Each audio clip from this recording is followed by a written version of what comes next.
Postponed to the 25th of April next year. Khwebane is accused of lying under oath about the meetings she had with former President Jacob Zuma in relation to one of the findings in the Absa Reserve Bank matter that she eventually lost in the Constitutional Court. In that report, she recommended that the mandate of the Reserve Bank be changed. The charges were laid in 2019 by a non-profit organization, Accountability Now. They allege that she lied under oath when she deposed an affidavit about the number of times she met with the former president. And that was SABC reporter Phumzile Mlangeni. And just a quick update on another court story. A vehicle tracking expert has taken the stand in the Senzo Mayiwa trial after the defense earlier withdrew its objection to her evidence. Maria Pretorius is testifying at the High Court in Pretoria on the movement of a vehicle that was driven by Longwe Twala as he was present at the Kelly Kumalo home when Senzo Mayiwa was shot and killed in 2014. 5 men currently on trial for Mayiwa's murder. And with that, it's 1 o'clock. Thanks so much for tuning in, everybody, and do take care. We'll be back tomorrow. Thanks to the production team. It's time for the latest news. Here's Madupi Makhalimele.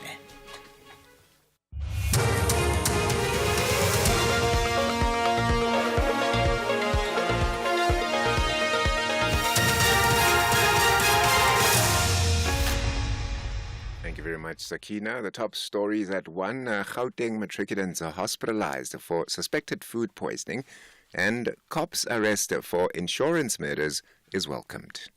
A very good afternoon. The Gauteng Health has confirmed that 40 matriculants from various schools have been admitted to hospital for suspected food poisoning. It's alleged that the learners consumed food from local spaza shops that is believed to have contributed to their illness. Earlier this week, 5 children from Naledi in Soweto under the age of 10 died after consuming snacks brought from a local spaza shop in July. The last year's positive contributors were manganese ore, platinum group metals, and chromium ore. Nothando Makutulela reports. Stats SA says seasonally adjusted mining production decreased by 1.4% in the 3 months ended August 2024 compared with the previous 3 months. The largest negative contributors were iron ore, gold, and PGMs. Meanwhile, manganese was the largest positive contributor. The sector has been battling low commodity prices and logistics challenges that have impacted business activity negatively. National Police Commissioner Fani Masemola has welcomed the arrest of a 43-year-old police officer on insurance claims murders. The officer from the Senwabarana police station in Blouberg is expected to appear before the Polokwane District's Court on 6 counts of murder and 17 of fraud tomorrow. She's alleged to have claimed more than 10 million rand in a killing spree which started in 2019. Police spokesperson Athlenda Mate says the deceased were known to her and are from destitute families. We were approached as the SAPS on allegations that one of our own was involved in insurance-related murders. Victims were known to her. They were mostly from destitute, disadvantaged and underprivileged backgrounds, and they trusted her. She pocketed at least 10 million. She's being linked now to about 6 murders. She is facing about 17 counts of fraud. She is expected to appear before the Polokwane District Court tomorrow. The Defense Department has spent almost 500 million rand on the Presidential Medical Unit since 2019. This emerged in a written parliamentary reply by Defense Minister Angie Motshekga to a question from the DA. The unit covers medical costs for the current and former presidents, their deputies and their spouses. The DA's Chris Hatting asked the minister for the cost of their medical keep-up over the years. The response contained a detailed breakdown of the amounts for the past 5 financial years, up to and including the first quarter of this financial year. Hatting elaborates. The SANDF is experiencing serious budget constraints where our deployed soldiers lack adequate logistical, medical, tactical as well as close air support. We will continue to pursue this matter in the interest of transparency and responsible and accountable expenditure. Proceedings of the Judicial Services Commission are off to an excruciating start for the Gauteng division of the High Court. This after a candidate believed to be unfit by the JSC nominated himself for the position of judge in the division and thereafter accepted his own nomination. Advocate Gregory Ali is the first candidate to be interviewed by the body and is vying for one of 6 positions in the division. Chief Justice Mandisa Maya has questioned how the candidate was shortlisted for the busiest division in the country, which has a huge backlog and faces challenges in capacity. Commissioner Mvuzo Notiesi did not mince his words for Ali. Just to end this quickly, who nominated you? I nominated myself. Who accepted the nomination? I just nominated. You nominate? Okay. I really don't. No, okay, let me assist you this way. You nominated yourself, and then you accepted your own nomination. Did you read the advert? Yes. Does it not require that a person must be nominated for the position? I'm not going to debate it because the nomination doesn't say by whom. It is what it is, and I can't take it any further than that. No, just so that we don't go further with your interview. Correct me if I'm wrong. We are not supposed to be here. And Beijing has denounced a speech by Taiwan's president in which he promised to resist the annexation by China. The Chinese Foreign Ministry said Lai Ching-te is stubbornly set on independence. He had been speaking to mark the self-governing island's National Day. The BBC's Rupert Wingfield-Hayes. After several recent speeches in which President Lai Ching-te has gone out of his way to needle the government in Beijing, today he was sounding somewhat more conciliatory. We are willing to work with China to respond to climate change, prevent infectious diseases, and pursue peace and common prosperity, he said. But he was also adamant Taiwan will not back down in the face of Chinese intimidation and that the Chinese government in Beijing does not represent the people of Taiwan. Our national sovereignty cannot be infringed upon or annexed, he said. The top story at 1 o'clock, the Gauteng Health Department has confirmed that 40 matriculants from various schools have been admitted to hospital with suspected food poisoning. The Full Circle is up next. For SAFM News, Kimudupi Makhalemele. SAFM 104 to 107 nationwide. Cultural Urban Festival Africa will conclude the weekend in style with an exhilarating brand of football. The City of Roses will vibrate as Bakhabane Bandwa battles it out with Amakosi. This is the inaugural Kufa Cup. Who will conquer the 90 minutes at the Toyota Stadium in Bloemfontein? Witness the incredible Kufa Cup clash between Maruma Gallants and Kaizer Chiefs this Sunday 13 October at 2:30 p.m. live on SABC 1 and SABC radio stations. You can also catch it everywhere for everyone, always on SABC Plus and SABCSport.com. Tickets are available at Ticket Pro, Spar, BP, and Shell. Proudly brought to you by SABC Sport.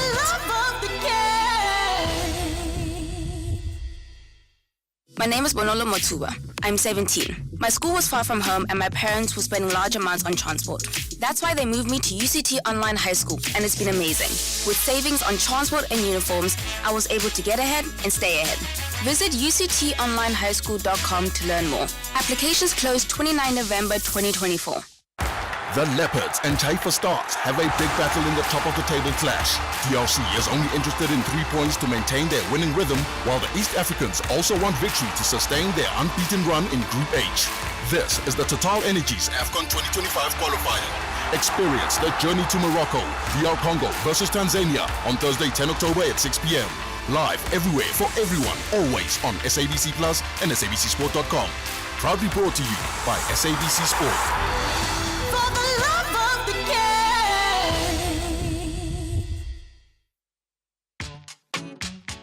Full Circle with Bridget Masinga, Monday to Friday, 1 to 3 p.m. Songibona ngifika kinitali ngizoletha imali yamalobolo. Uzongibona ngifika kinitali ngizoletha imali yamalobolo.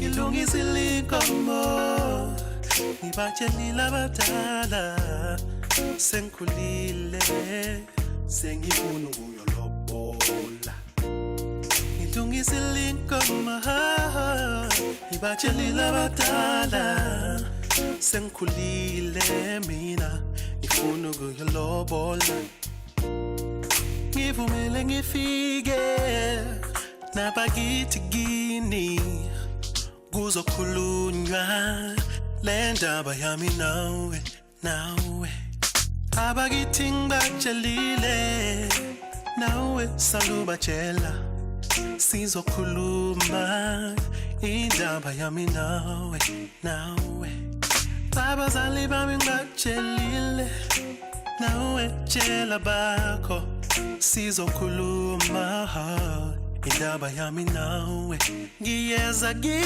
uzongibona ngifika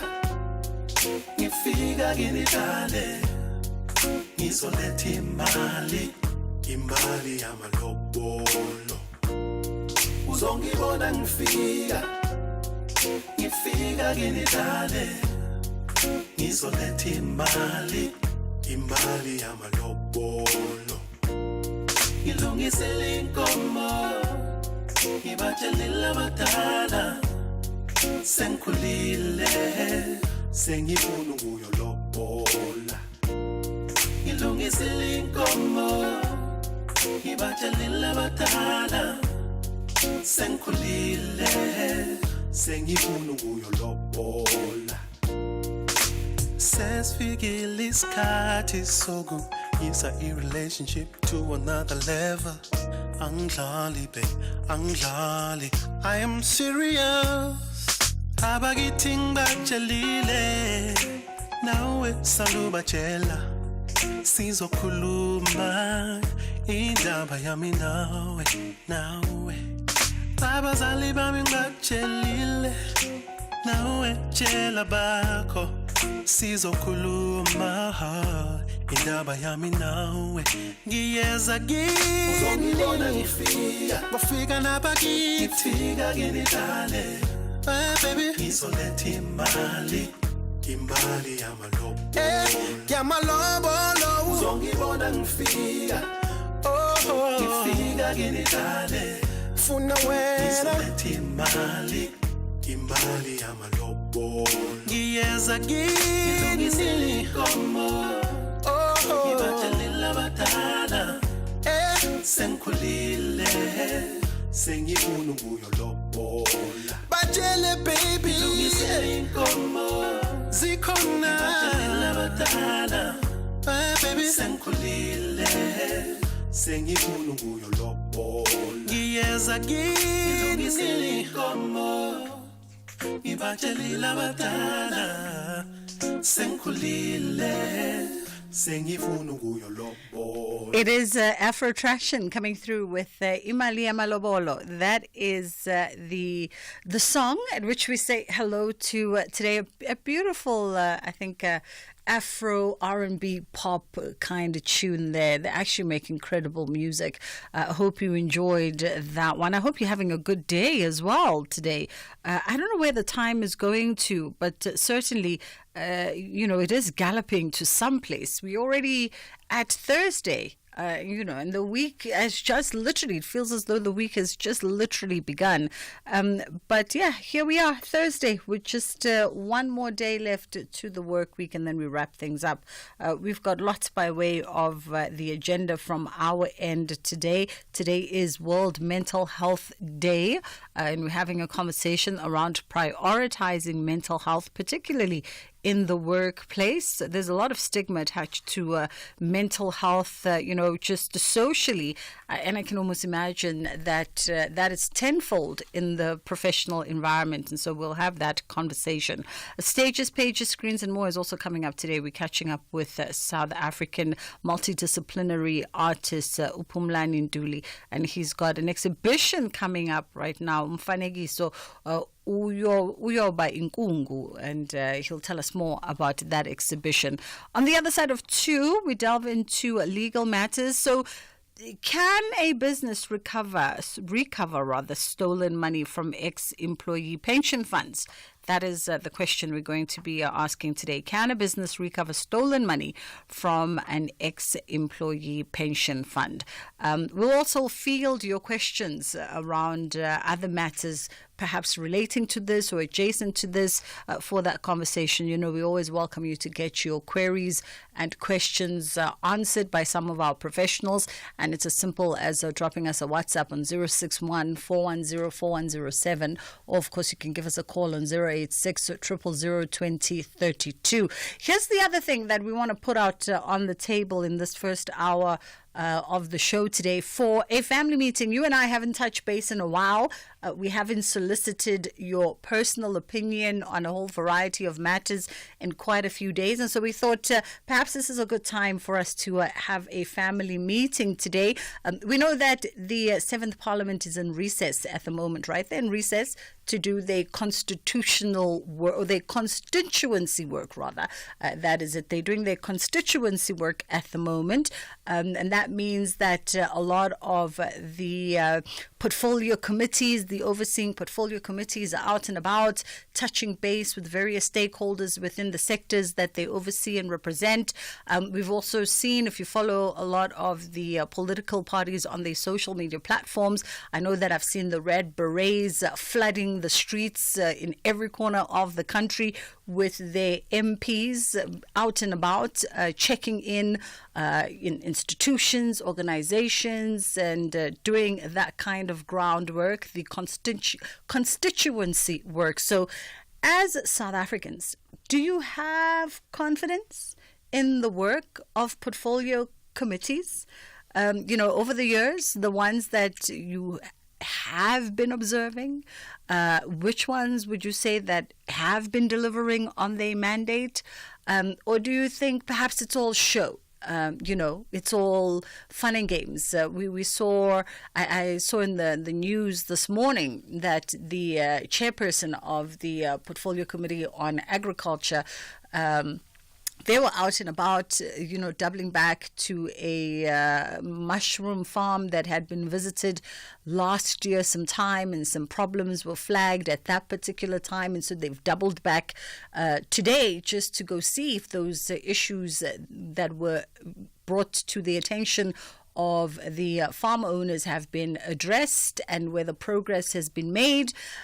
But I wonder if you have confidence in the work of portfolio committees, and and if you've seen them work over time, or perhaps you have not seen them work over time and you think that maybe all of this is just for show, for the first 100 days, a tick box exercise, perhaps. I wonder. 061-410-4107 is our WhatsApp line, and 086-000-2032 is the number that you can call us on. We'd love to know your thoughts on this family meeting. What is your view regarding the work that's been done by the various portfolio committees, as well as the members of parliament during this break as they go out on these oversight missions? Africa from Within follows the journey of our anchor presenters who travel to various locations in order to delve into the inner workings and untold stories of the unsung heroes. At its core, Africa from Within is all about grassroots storytelling and the showcasing of the conservation contributions of ordinary people to Africa. It aims to engage and entertain viewers, educate and promote conservation, and inspire viewers to value our natural heritage. Don't miss Africa from Within on SABC2 every Friday at 7 p.m.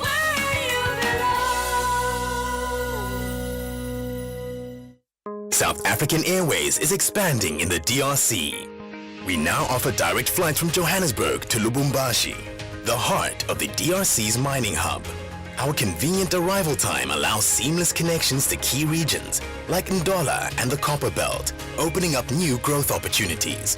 Traders can benefit from our generous baggage allowance, while SAA's superior aircraft belly capacity ensures your cargo reaches most parts of Congo on the same day. Book now at flysaa.com or contact your travel agent. South African Airways, connecting Africa to the world, one flight at a time. The Stallions get it that the only way to remain on top of Group L is through a win. However, the Swallows refuse to be left behind. They target a second victory to move away from the third position. This is the Total Energies AFCON 2025 qualifier. Experience the journey to Morocco, Burkina Faso versus Burundi on Thursday, 10 October at 9 p.m. Live everywhere for everyone, always on SABC Plus and SABCSport.com. Proudly brought to you by SABC Sport.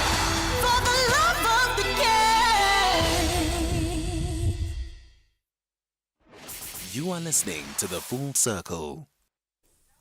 It is World Mental Health Day today, and so we thought we'd have a conversation with Megan Gonsalves, who is with the Netcare Crisis. She's the Netcare Crisis Manager, rather. And as we commemorate World Mental Health Day, we're focusing on the theme, is it time to prioritize mental health in the workplace? And we know that the work environment can be significantly pressurized and triggering for a lot of individuals. But I wonder if whether or not also that environment takes stock of the potential mental health implications and how, if at all, it's helping to dismantle the stigma that often prevents people from seeking some kind of help. And so we thought we'd invite Megan once again to join us for this conversation. How are you doing this afternoon? No, thanks to you. I'm great. Thank you so much for taking the time. An important day, World Mental Health Day. I think we can never talk enough about this theme, considering everything that we deal with as, societies, South Africans, and just humanity at large. But also, whilst we deal with all of that, we also know how much we don't deal with. Yeah, absolutely. My favorite day of the year. A whole day centered around the importance of mental health and the value it adds to our lives. And that's exactly it. It is one day, and it's a conversation that we need to continue beyond the one day. But the fact of the matter is mental health plays such an important role in both our workplaces, our personal lives, how we're doing generally, how we're coping, how we're interacting, and it can never be underestimated. Absolutely. The impact of the workplace environment, because it has its own unique set of pressures and its own unique set of demands on individuals, Megan. Let's talk about the impact of these professional environments and spaces on one's mental health. Our workplaces can definitely influence our mental health. I mean, if you think of how a person who's working a full-time job spends their week, majority of that time of that week is spent when they're awake at work. So we spend a lot of our waking hours in a workplace environment, and often in a workplace environment there are some things you can control and there's lots of things you can't control. And all of that can play a role, and it is the place that often gives us the highest number of pressures, of deadlines, of trying to meet expectations, and comes with the pressure, that's your place where you're earning your income, where you're getting your livelihood. And so there is always a bit of a pressure to feel like you need to perform. And if we are in a workspace that doesn't promote mental health and doesn't encourage us to have tabs on it and to have good mental health as an individual, as colleagues, as employees, then ultimately the workplace also suffers. So it's not only the people that suffer, but the workplace suffers at the end if the mental health isn't addressed. Yeah, and with all those sort of unique pressure points and all those demands and triggers, a lot of employees will also talk about there being a lack of support within that particular environment. What needs to be done in order for us to bring more attention to that and also to address that lack of support? We know that a lot of people either aren't aware of the support structures in place or else don't access them if they are aware. We have luckily seen a lot of improvement in terms of companies providing employee assistance programs and things like that. But there are still places that don't offer things, that offer support for employees. So the very most important thing that any workplace can do is to talk about mental health. The more we talk about it, the more it's on top of our mind and the more we're able to engage with each other about such an important topic. It also means that we're able to kind of band together as employees or employers and prioritize this and say, look, yes, productivity and output is important, but the wellness and the health of your employees is as important to ensure that that is done as well as possible. So we can start at that. It could be potentially having weekly check-ins or daily check-ins between managers and employees or between teams to find out how everyone's doing, how are people coping. And then if something comes up in those, to say, if someone's struggling, how do we then direct that person to get the relevant support? And most importantly, how can that support be done in a way that doesn't negatively impact them, but rather boosts them and helps to support them as a person and in the workplace? By way of stigma, what role does stigma play also in people coming out to seek help? It's still such a massive role. When you're ashamed because there's a stigma attached to mental health, or you feel like it's taboo to talk about it, or it's not understood by the people around you, of course you're not going to feel comfortable speaking up, and of course you're going to be nervous about potentially raising that to someone who's in a position of power. So it really does play a big role. Fortunately, the law does protect people, but at the end of the day, it can be a really difficult decision to make on whether you're comfortable speaking up or not, what you're comfortable disclosing or not, and ultimately makes it difficult to feel like you can be you if the workplace you're in or the situation you're in constantly doesn't allow for that to be a topic or something that is recognized. And I guess part of overturning that stigma, right, it goes back to the conversation around consistently talking about mental health and talking when we are struggling with things or when we are dealing with things, been given that space to just have that kind of conversation. Absolutely. If you've got an environment that is open and honest and able to have people putting up their hand and saying, I'm struggling at the moment with this, and people can step in and support or give guidance, you're definitely going to be a lot further along in reducing the stigma because, number one, it's discussed, so it's seen that this is something that we are dealing with. But number two, that it's actually something that's seen, there's a way around it. There's a way to work with this and to get through it, most importantly, which actually leads to a better result than if we had brushed this under the rug and pretended it didn't exist. Yeah.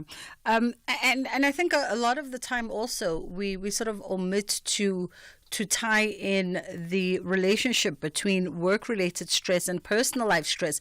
It almost seems as though, we want to pretend as though the things that go on in either one of these worlds don't affect the other world. Because if you're having problems at home or in your personal life, ultimately they're going to impact what happens in the workplace. And perhaps even that should be allowed to have a space of safety where you can go and get help, where you can go and talk to somebody and get the necessary tools to deal with even things that aren't necessarily professionally related, but in understanding that we do bring the personal into the professional.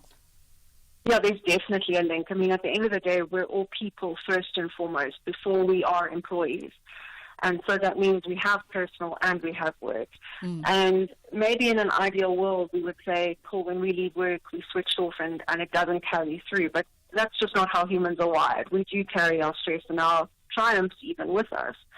And so there's definitely room where they spill over into each other. If you've had a bad day at work, it takes you longer perhaps in the evening to reset and to relax and to engage with your family. Equally, if you've had a really rough start at home in the morning, by the time you get to work, it could either be frustrating or it could be a relief.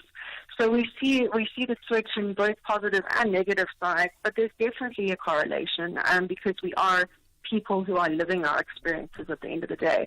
And the more we can understand that both on a personal and work level, the better it would be for our mental health. Absolutely.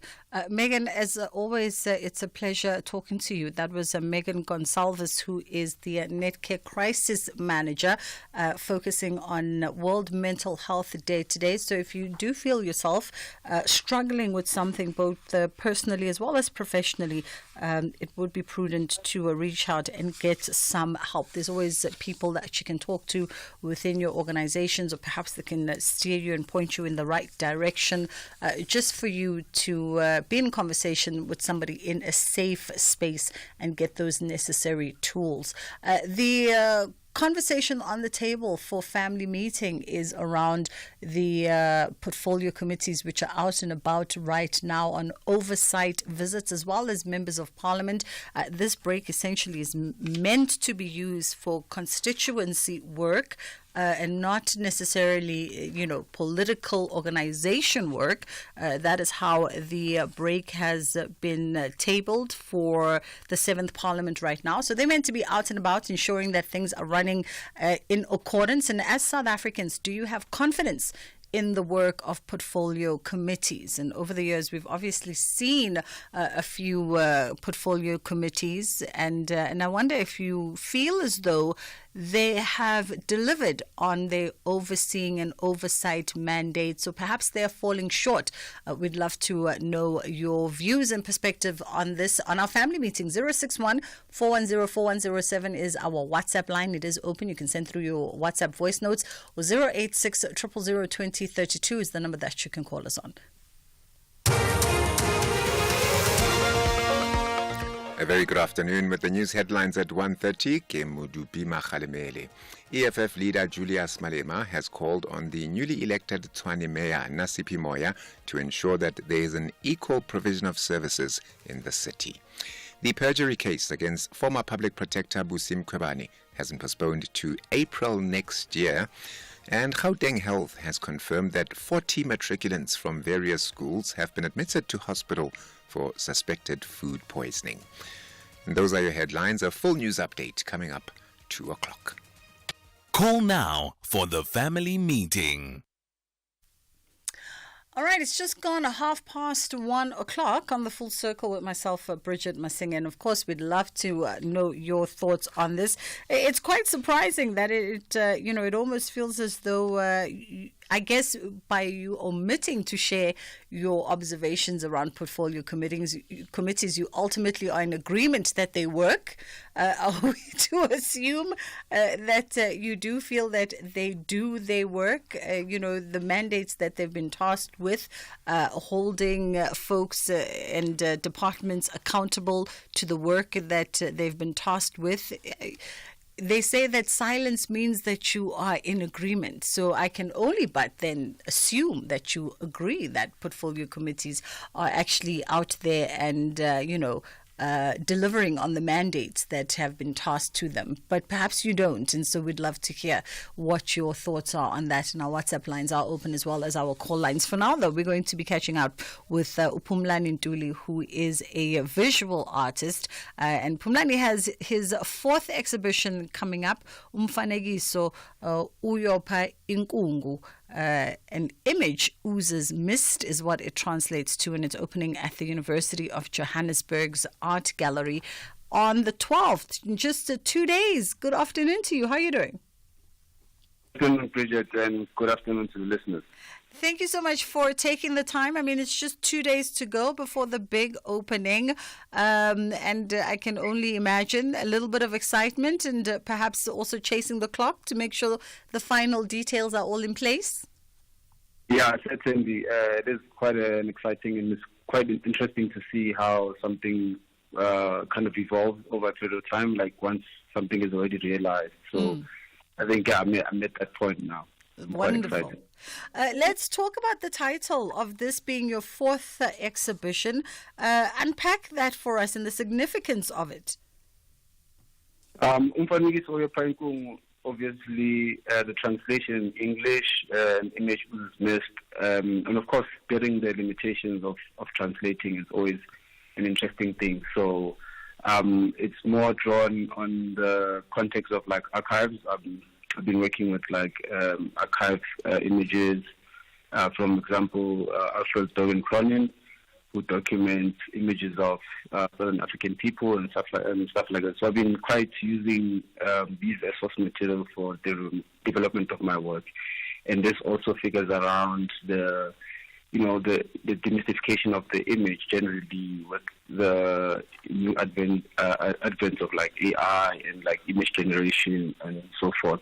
So it's kind of using the two and to see how one can already think about prospects of like futurity or the future and what prospect of the image generally. And I know a lot of your work, as you say, a lot of your work sort of reinterprets archival images from South African history, and explain to us how you sort of use those images, or what the expectation is or the intention is for those who encounter your work once you've sort of reinterpreted and I guess reimagined an image that might be familiar to some folks.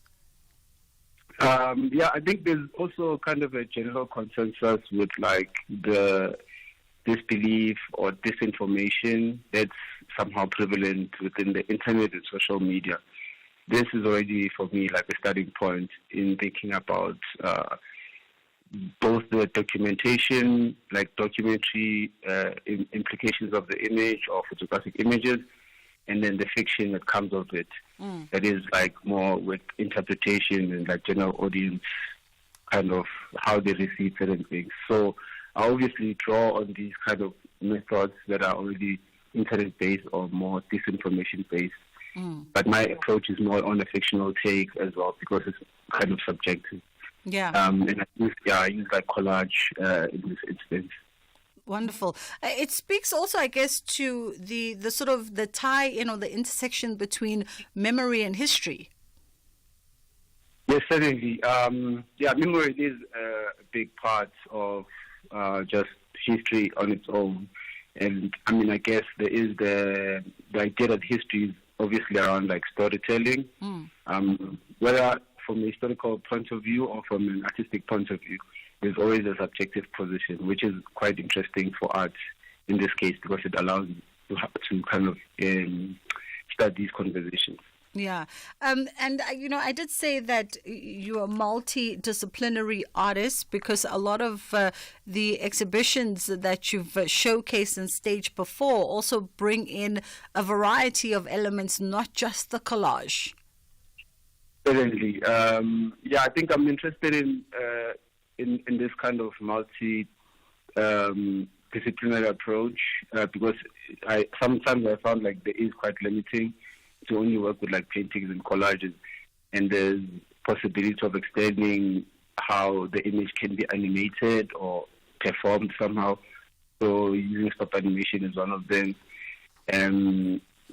So it's more kind of a crossover, and it's quite a different approach, because I might maybe think about like stop animation and then select a few scenes from the stop animation and make collages from like stills. So yeah.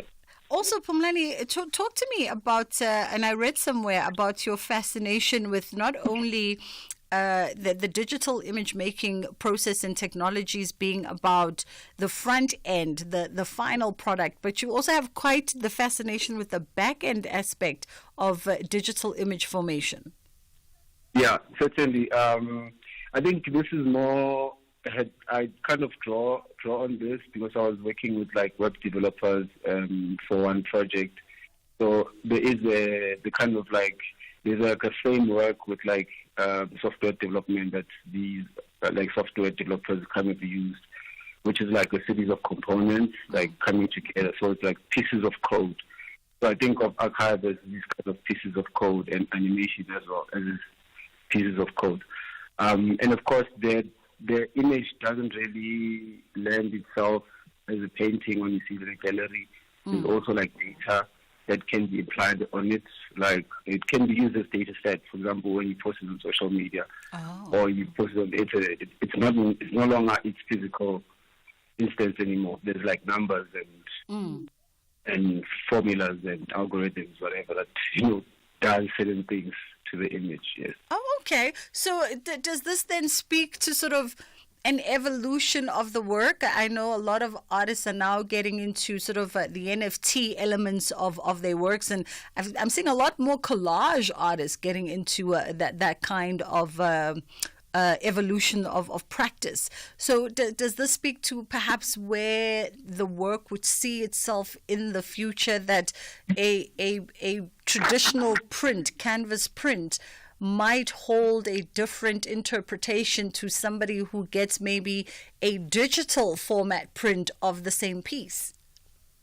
Yeah, definitely. I think it's the idea of obviously decentralizing, like maybe artistic practice per se, in a sense that it becomes its own thing necessarily without the control, but like how community or like collectors, if people are buying NFTs, have more agency in what the status of the work could be. It doesn't only land with just the artist itself, So it extends further than the creation of the work into other parties, like someone who collects, and then they can already generate certain algorithms or smart contracts and so forth. Awesome stuff. We're looking forward to the opening of this exhibition, and it's going to open at the UJ Art Gallery in just 2 days on the 12th of October, and it's running until the 15th of November.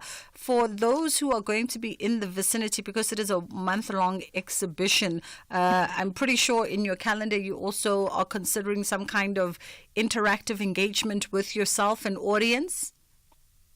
Yes, we have a walkabout scheduled as well, which is going to come through in 2 weeks, as well as the finissage at the end, the conclusion of the exhibition. Wonderful stuff. Such a pleasure to meet you today, and we appreciate the time. That was multidisciplinary visual artist Uphumlani Nduli. That work is opening at the UJ Art Gallery. Umfanekiso uyopha inkungu, an image oozes mist, and this is his 4th exhibition with works that have showcased globally. By the way, his work has traveled beyond South Africa to the likes of Italy and Spain and a few other territories.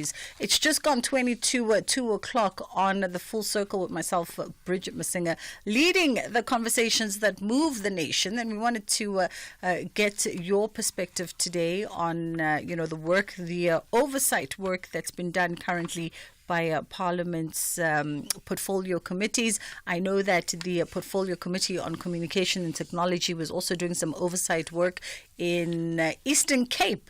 So, and there have been a few also MPs that have been out and about. 061-410-4107. We'll come back with your WhatsApps on the other side of this. Cultural Urban Festival Africa will conclude the weekend in style with an exhilarating brand of football. The City of Roses will vibrate as Bachabane Bandwa battles it out with Amakhosi. This is the inaugural Kufa Cup.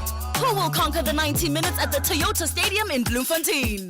Witness the incredible Kufa Cup clash between Maruma Gallants and Kaizer Chiefs this Sunday, 13 October at 2:30 p.m. live on SABC 1 and SABC radio stations. You can also catch it everywhere for everyone, always on SABC Plus and SABCSport.com.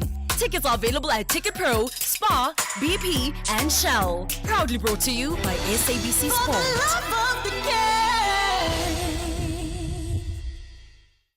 South African Airways is expanding in the DRC. We now offer direct flights from Johannesburg to Lubumbashi, the heart of the DRC's mining hub. Our convenient arrival time allows seamless connections to key regions like Ndola and the Copper Belt, opening up new growth opportunities. Traders can benefit from our generous baggage allowance, while SAA's superior aircraft belly capacity ensures your cargo reaches most parts of Congo on the same day.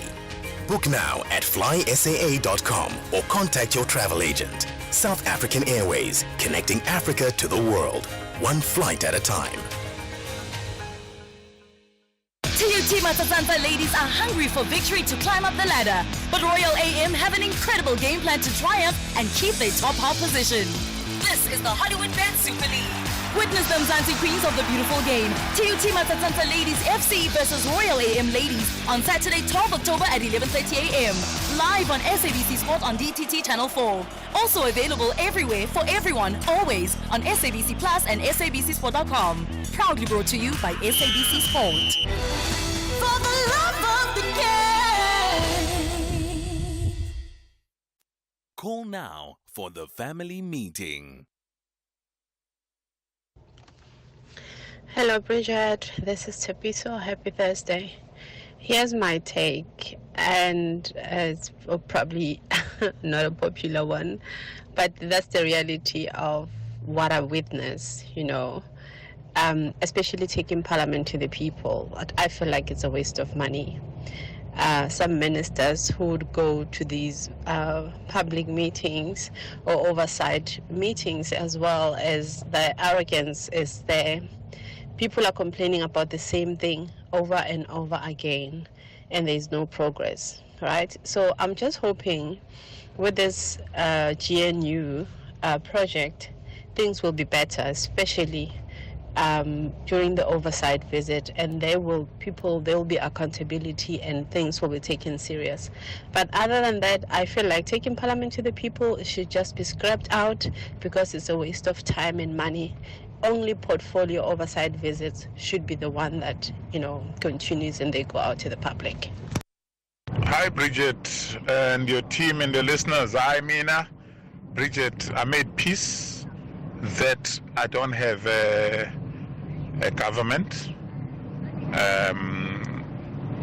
I'm living in a failed state.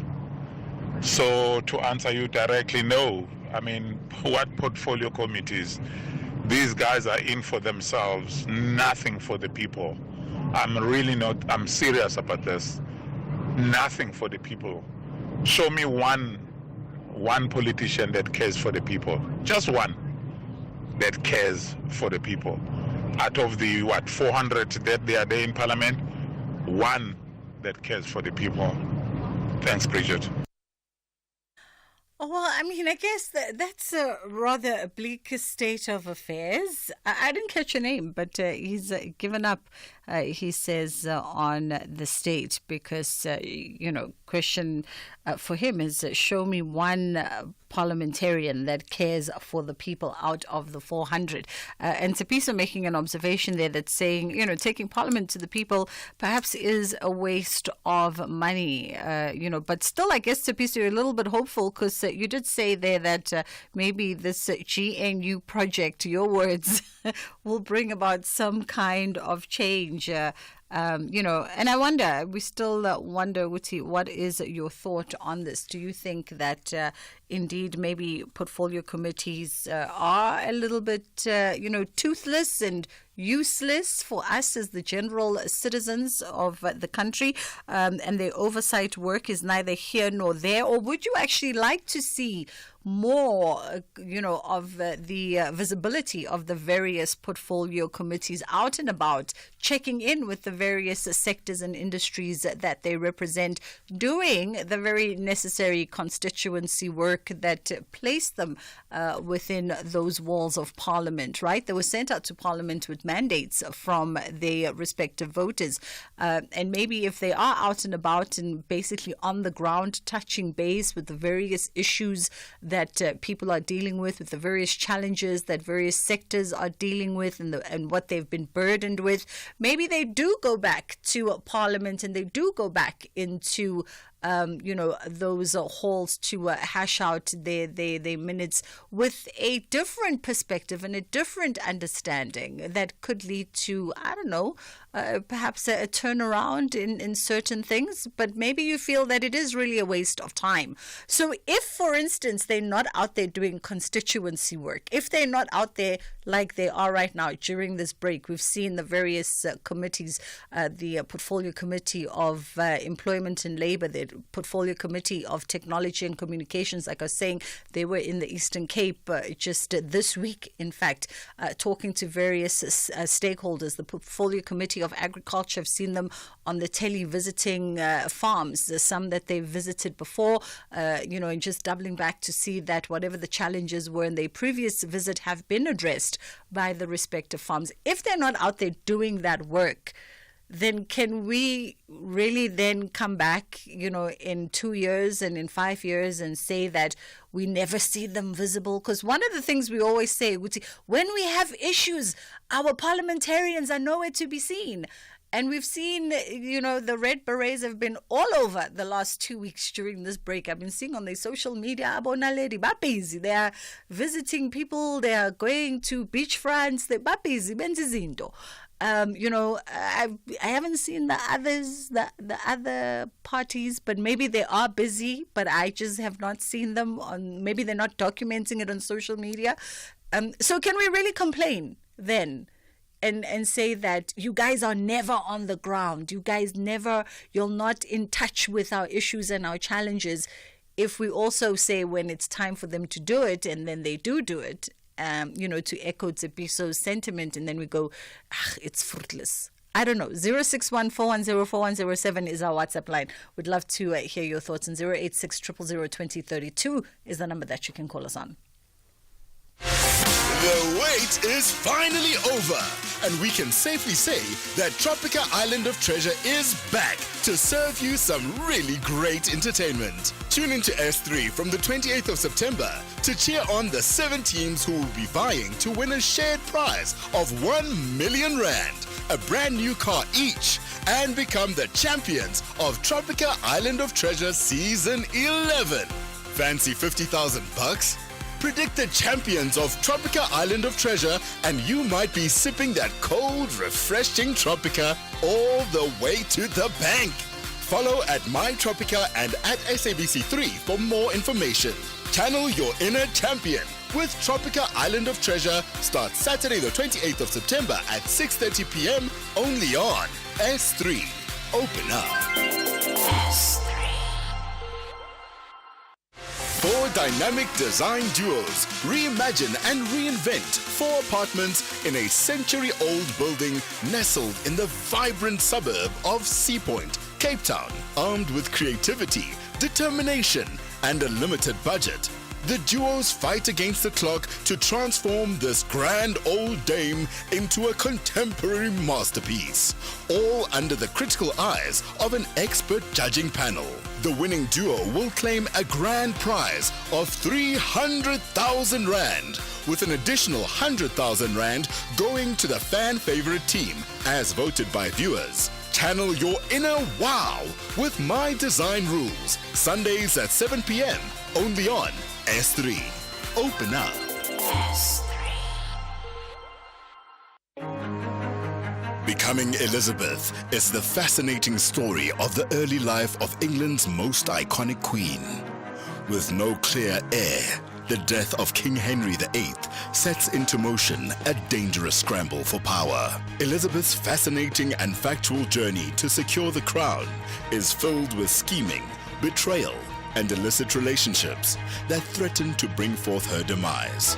At a time in which every man or woman of the court is on the wheel of fortune, which may take them to a position of great power one moment, or the executioner's block the next. Channel your inner royalty with Becoming Elizabeth, Saturdays at 9:30 p.m. only on S3. Open up. S3. Call now for the family meeting. Dumela, my Bridget. It is really a waste of time attending portfolio committee meetings. Why, in fact, they should allow the public to contribute. They don't allow the public to contribute. You attend portfolio committee meetings, you sit in those meetings and not contributing. It's pointless attending these meetings. Good day, Sister Bridget. My name is Mlungisi Dladla. I'm calling you from Durban. Anyway, I want to concur with the guy who just recently said that there is no representation that is representing the people in totality. However, as much as I concur, I believe that there is opposition who is, going an extra mile to make things correct. I wouldn't mention a political party, but I believe change is going to come. All right, you believe change is going to come. At least there's some little bit of hope. As we shift gear a little bit and focus on Design Week South Africa, that's powered by Yoko, and it's making its inaugural return from the 10th today until the 13th in Johannesburg, and then it's going to head out to Cape Town at the end of the month from October 24 to 27. And we thought we'd catch up with curator of Design Week South Africa, Zanele Kumalo. How are you doing this afternoon? Zanele? Hello, can you hear me? I can now. Are you good? Okay, perfect. I'm very good, thank you. How are you doing today? I'm fabulous. Let's get straight into it.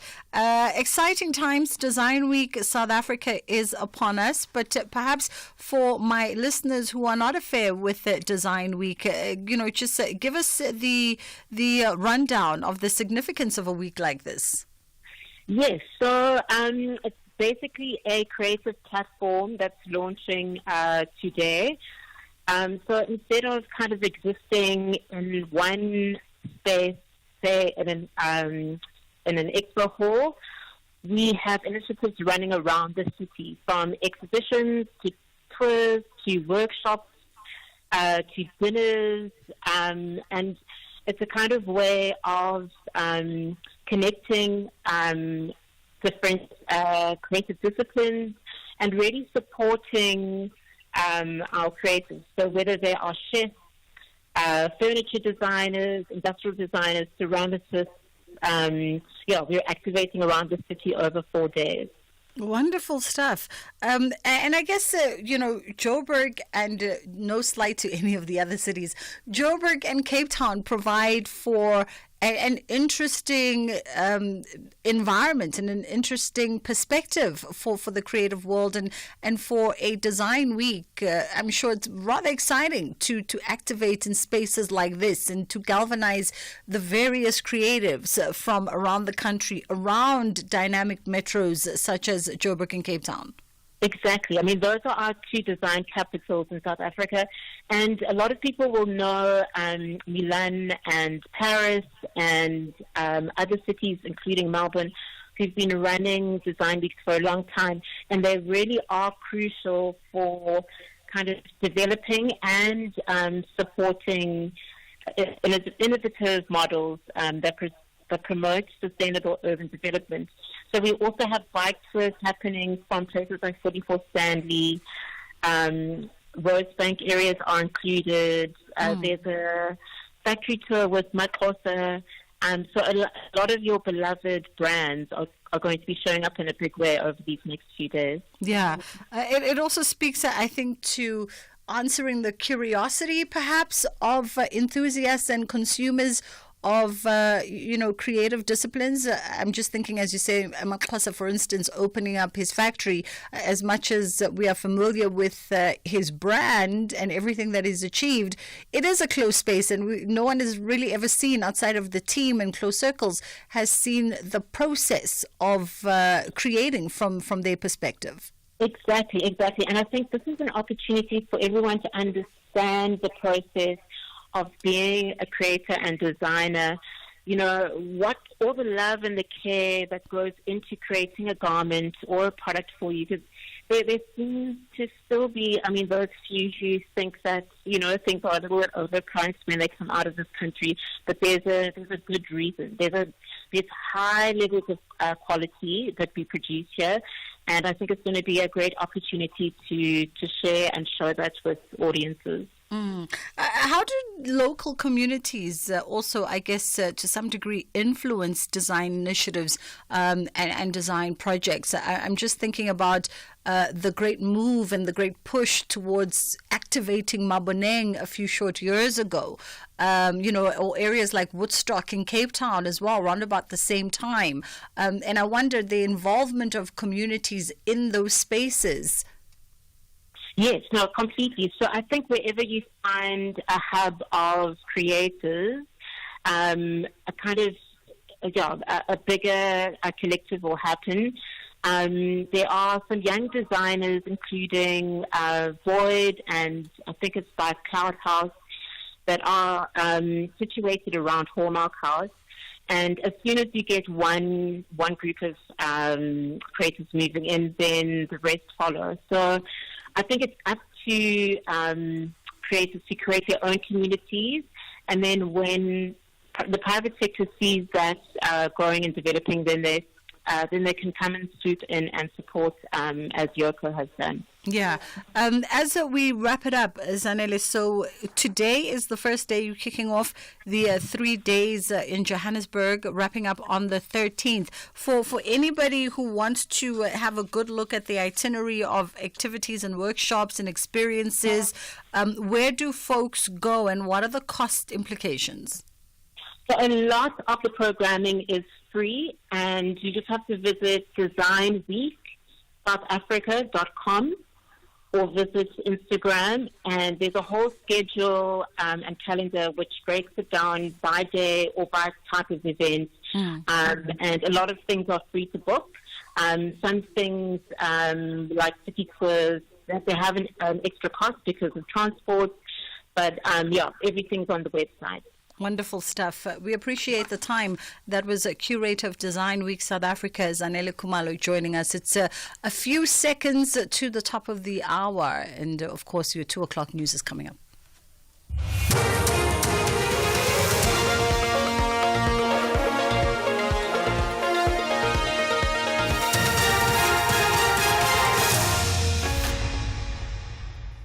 Thanks, Sister Bridge. The top stories this hour. Malema welcomes the new Tshwane mayor and a heat wave to hit Gauteng this weekend. A very good afternoon.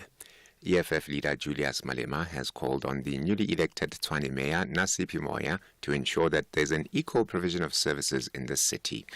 Moya secured her position with 122 votes, surpassing former Mayor Silius Brink, who garnered 86 votes after being ousted through a motion of no confidence.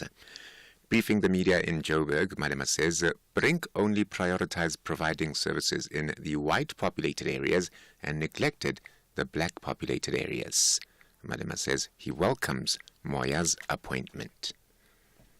The people of Amanskral, Soshanguve, Atteridgeville, Mamelodi, and Arankua have been neglected, left to live alongside illegal dump sites without clean and dependable water, while white suburbs were given maximum attention. Many of the suburbs dominated by white people are well maintained with working street lights, painted roads, and road signs that are well maintained. We call on the newly elected mayor to hit the ground running and deliver services to all the people of the city of Tshwane. The perjury case against former public protector Busi Mkhwebane has been postponed to April next year. She appeared briefly in the Pretoria Magistrates Court this morning, accused of lying under oath about meetings she had with former President Jacob Zuma. This is in relation to one of her findings in the Absa Reserve Bank matter that she lost with costs in the Constitutional Court. She had recommended that the mandate of the Reserve Bank be changed. Phumzile Mlangeni reports. The perjury charges against Mkhwebane were laid in 2019 by a non-profit organization, Accountability Now. The state alleges she lied under oath when she deposed an affidavit about the number of times she met with former President Jacob Zuma during the investigation. The matter was once again delayed as the High Court in Pretoria is yet to allocate a date for her application to review the decision by the National Director of Public Prosecutions to prosecute her. Phumzile Mlangeni, SABC News, Pretoria. Gauteng Health has confirmed that 40 matriculants from various schools have been admitted to hospital for suspected food poisoning. It's alleged the learners consumed food from local spaza shops that is believed to have contributed to their illness. Earlier this week, 5 children from Naledi in Soweto under the age of 10 died after consuming snacks bought from a local spaza shop over the weekend. Joburg Emergency Services has warned residents of an expected heat wave to hit the province this weekend. This after the Weather Service confirmed that most parts of the province will have persistent high temperatures exceeding 34 degrees Celsius. EMS spokesperson Robert Molawutsi says they'll remain on high alert throughout the weekend to respond to all emergencies. Extremely hot temperatures expected from Friday in most parts of the city of Johannesburg. Residents are urged to stay hydrated, drink lots of water, try and avoid direct sunlight, especially between 11 and 3 in the afternoon. Those who are working directly in the sunlight, to take regular breaks and drink lots of water. And the UN children's charity UNICEF says 1 in every 8 girls and women alive today has experienced rape or sexual assault before the age of 18. The global report, which UNICEF says is the first of its kind, found the largest number of victims to be in sub-Saharan Africa, where 22% of girls had been sexually abused. The report found that huge numbers of boys were also being sexually assaulted. Recapping the top story at 2 o'clock, EFF leader Julius Malema has called on the newly elected Tshwane Mayor Nasipi Moya to ensure that there's an equal provision of services in the city. The Full Circle continues. For SAFM News, ke Mudupi Makgalemele. SAFM 104 to 107 nationwide. The wait is finally over, and we can safely say that Tropica Island of Treasure is back to serve you some really great entertainment. Tune into S3 from the 28th of September to cheer on the 7 teams who will be vying to win a shared prize of 1 million rand, a brand new car each, and become the champions of Tropica Island of Treasure Season 11. Fancy 50,000 bucks?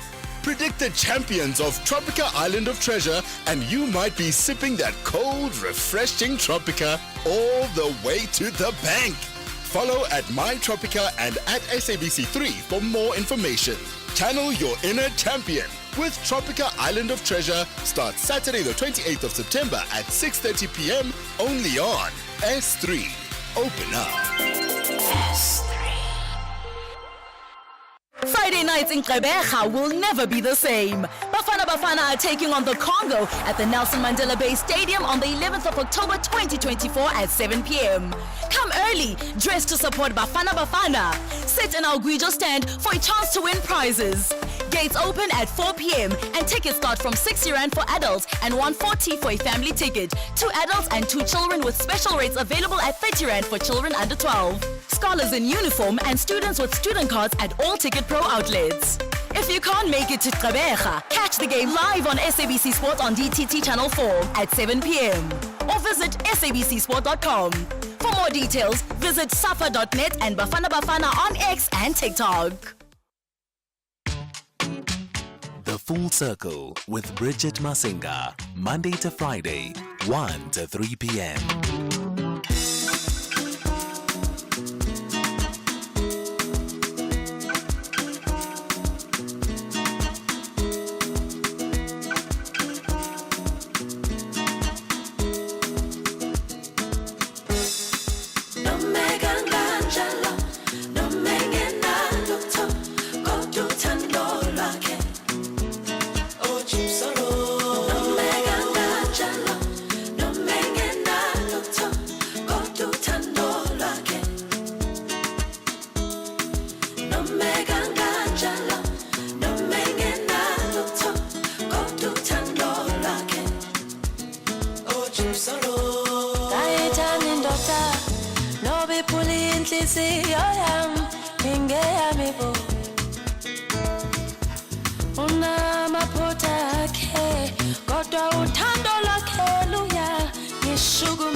Ungazizwa ngindizela emafini.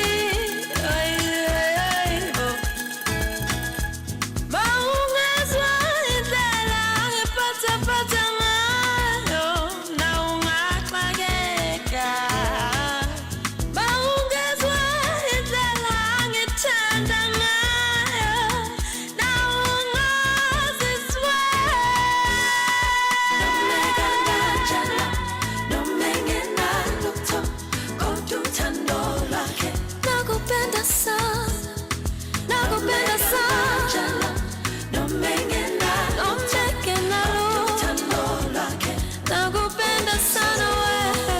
Nomeka kanjalo, noma engenalutho, uthando lwakhe.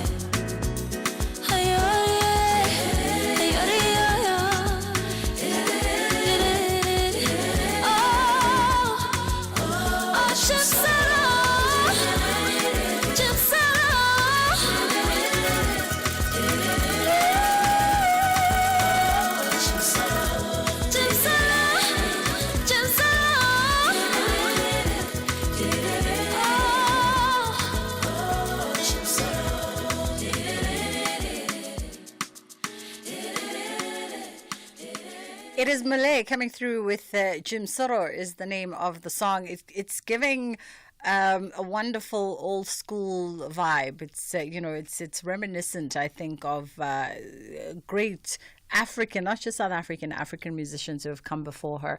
It's just gone at 10 past 2 o'clock. And we're moving into a conversation around legal issues now. And so here's the thing. Can businesses recover stolen money from ex-employee pension funds? When businesses face theft or misappropriation of funds by former employees, they often seek to recover those lost amounts from the ex-employees' pension benefits, right? So is that easy? Here's a little side nugget. I'm told the process does become a bit complex and does require swift action in the instances where employees have already withdrawn their pension funds or where they attempt to withdraw their pension funds. But we thought we'd invite a senior associate in the Insurance and Financial Sector Laws Division of Adams and Adams, Mto Mapumulo, to join us for this conversation. How are you doing this afternoon, Mto? Thank you. Thanks to you and thanks to your listeners. Thank you so much for taking the time. I mean, let's get to... I don't know. I almost feel like it's an open and closed case, but clearly I could be wrong. That if you've stolen money from your employer, they can just go get the money. But maybe I'm wrong. It's not as simple as one would think it is, because in most instances, what happens is the employees would abscond once they've stolen the money, or they would be dismissed. And in that case, you can only wish the employer good luck trying to locate that ex-employee, because they will be nowhere to be found. Their homes or their places of residence will also very quickly change. So the chances of recovery become essentially almost zero. All right. I want to just quickly change your line quickly to just see if we can get a crisper line, and then we'll definitely come back and jump straight back into this conversation. Let's take a quick pause. Put a spring in your step with the Espresso Morning Show. That's right. Join us for fresh ideas, blooming trends, and vibrant tunes that are sure to brighten your day. Discover the best ways to enjoy the season's beauty, from garden tips to spring fashion. Come on now. Plus, get inspired with lively interviews and my favorite, the latest in entertainment. Basically, start your mornings right with us. That's weekdays from 6 to 9 a.m. only on S3. The world's best football league makes its return to S3. Will Arsenal finally win their first title since 2004? Or will Man City continue their dominance of the league and win their 7th title under Pep Guardiola? Will the Dutchman in Erik ten Hag and Arne Slot have something to say as Man United and Liverpool step in to contest for the title? But it's not only about winning the title. For some of the 20 teams, it's a chance to improve on their performances from last season. While for others, it's the battle to avoid relegation and stay in the top flight. Every team has a point to prove. This is not just football. This is a masterpiece being played out every weekend. Channel your best sport with the English Premier League. Saturdays at 3 p.m. on S3. Open up. S3. Arts, culture, and robust conversations with Bridget Masinga. Okay, let's attempt again with my guest, Mdoma Pumulo, who is a senior associate in the Insurance and Financial Sector Laws Division of Adams and Adams. And we're looking at, how probable is it for you to recoup money as a business from your employee, ex-employee, once they've stolen it, whether can you go into their pension funds and just take the money, or maybe it's a little bit more complex. And recently, a Johannesburg High Court case highlighted that perhaps the challenges that employers face in securing an interdict to prevent these withdrawals. Let's maybe start, before we even get to let's start with that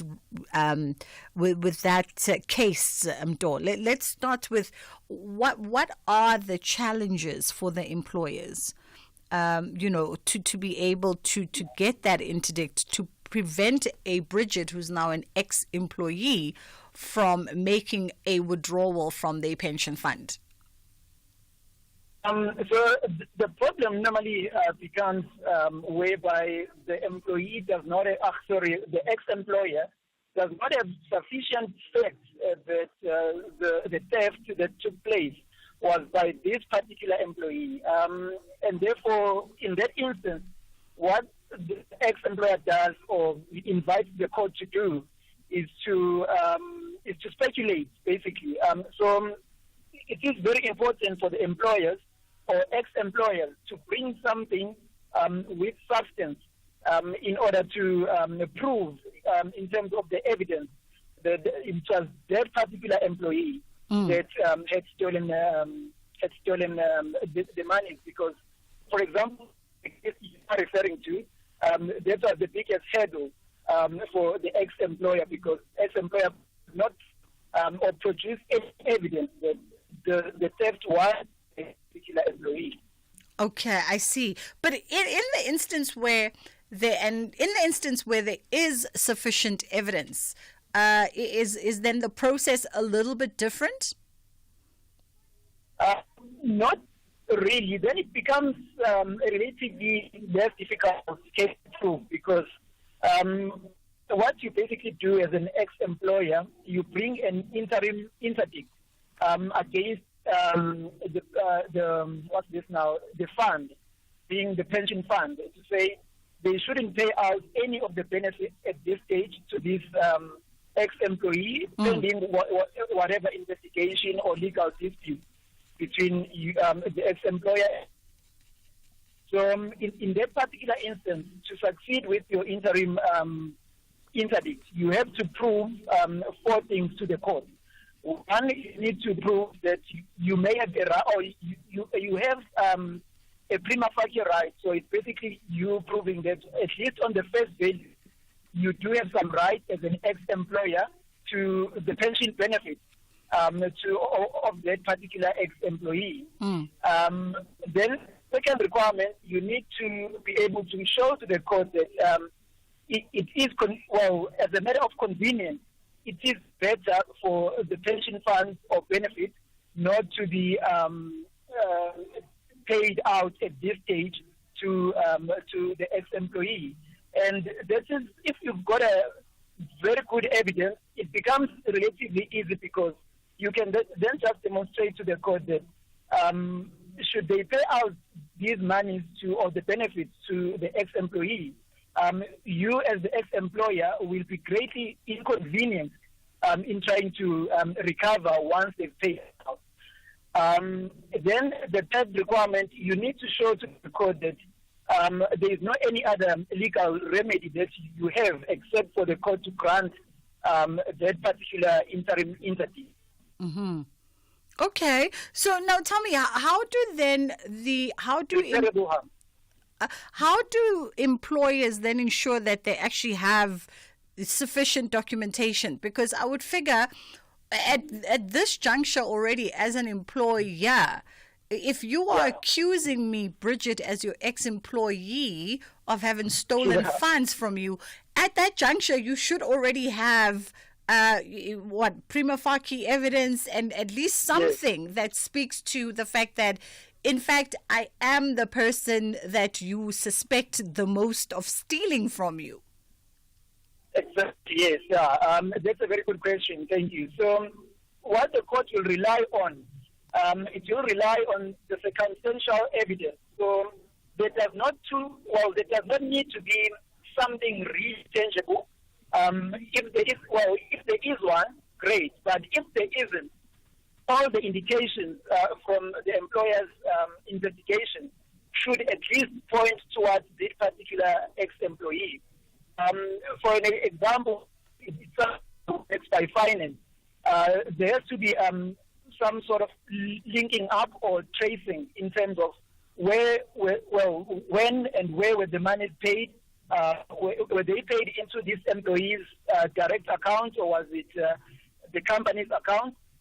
From there, where did this finance officer transfer these monies? And if from the of evidence there seems something a little bit fishy in the process, I mean, at least prima facie, on the face value, the indicator would be that this ex-employee has got some sort of knowledge. And what normally the case is, the employees would abscond, and they would the ex-employer cannot reach or get a hold of this ex-employee, which also adds to the case of the ex-employer. Okay. Now, by way of the pension fund regulations, are there any specific regulations that speak to these instances of recovering funds from pension funds? Yes, yeah. So that would be Section 37D, for an example, for employer to be able to recoup or recover any money ex-employee. They've been found.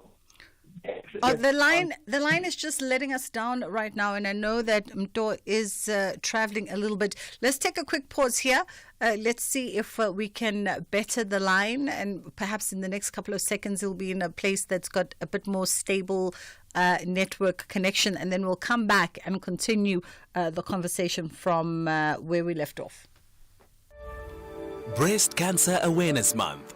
Myths versus facts. I'm too young to get breast cancer. Many women under age 40 are diagnosed with breast cancer. Men can't get breast cancer. 1 in 922 men have a lifetime risk of breast cancer. I have never had children and can therefore not get breast cancer. Women who haven't had children or only had them after 30 have an increased risk of breast cancer. Breast Cancer Awareness Month on SAFM.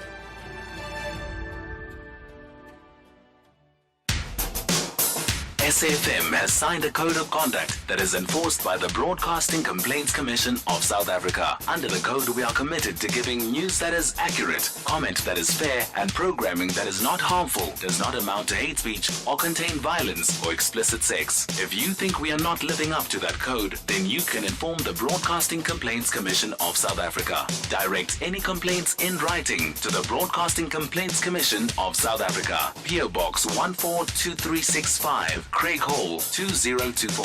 Fax to 011-326-3198 or an email to bccsa@nabsa.co.za. For more information, please visit www.bccsa.co.za. You are listening to The Full Circle. So we're trying to understand the legal implications and legal matters around the employer's recourse when it comes to recouping stolen money from an ex-employee's pension funds.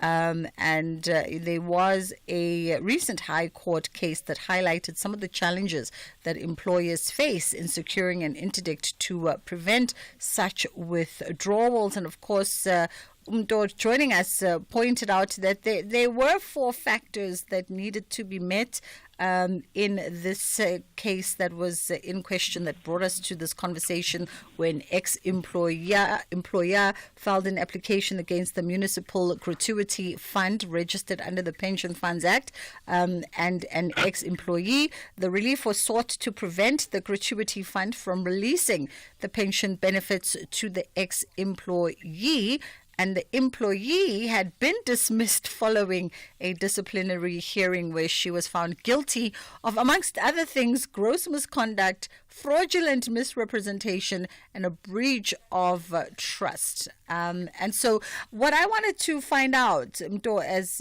we tried to switch lines, was read the pension fund regulations. What do they say? What does the Pension Funds Act say around the recovery of funds from pension plans? I think the line is a little bit better. Much better. Thank you. Okay. So Section 37D of the Pension Funds Act, it does provide or entitle an ex-employer to apply or bring an interdict to the court to say that the fund needs to retain the pension benefits and not pay out until a particular dispute between the ex-employer and the ex-employee has been resolved. And should it be found in favor of the ex-employer, then the ex-employer should be entitled to recover any monies that were stolen by these ex-employees. Mm-hmm. All right. And then are there any protections that are in place for the ex-employees?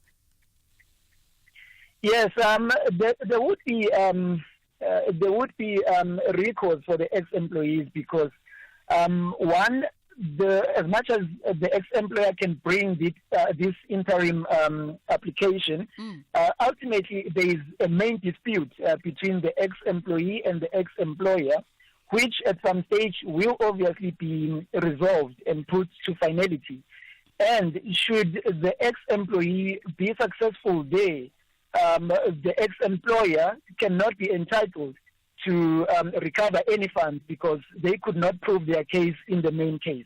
Got you. Now, tell me about preventative measures, right? Because we're talking here retrospectively. Once, Bridget has done X, Y, and Z, and now you're trying to get the things, but proactively, are there any steps that can be taken by businesses and organizations? Let's say, for instance, like in this case where the person was found dismissed on the basis of misconduct, gross misconduct, even fraudulent representation. So you've bridged the trust of the employee.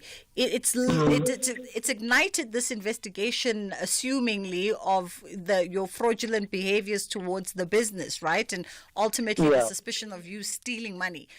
Is there no way of proactively preventing, freezing, not even enabling the initiation of those pension funds to be withdrawn that does not involve, you can tell I've never worked in a formal structure, that does not involve you getting into the court process? Like, is there no way an HR office can just call and say, we have this issue underway now, so we're not signing off on the release of the pension funds until this is finalized?